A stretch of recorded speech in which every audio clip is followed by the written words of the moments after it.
টাকা রাখবে না, তোর ভিসা পড়ছে, ভিসাটা দেখ আগে। বিষয় পড়ছে? ও মাই ও মা, আমার বিষয়, আমার ছবি। তোর ভিসা তাহলে কার ছবি থাকবো? ওই যে দেখ তোর ছবি, পুরো সাহেবের মতন লাগতাছে তোরে।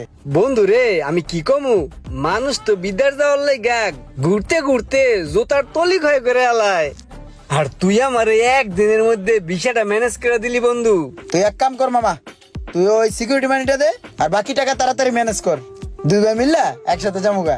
এই যে বন্ধু, তোর টাকা আমি গুণা লইছি বুঝছস, তুইও গুণা লইতে পারস, সমস্যা নাই। আর বাকি টাকাগুলা তুই আমার যখন ফ্লাইট দিবি তখন ইনস্ট্যান্ট এয়ারপোর্ট পয়সা তোর হাতে বুঝাই দেবো। ঠিক আছে মামা, থাক তাহলে যাই।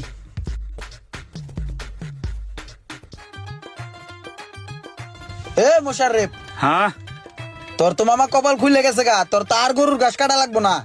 আজকে তো সিকিউরিটি মানি লইয়া আমার বাসায় যাওয়ার কথা ছিল, তোর কষ্ট করে যাওয়া লাগবো না, আমিই চলে আসছি।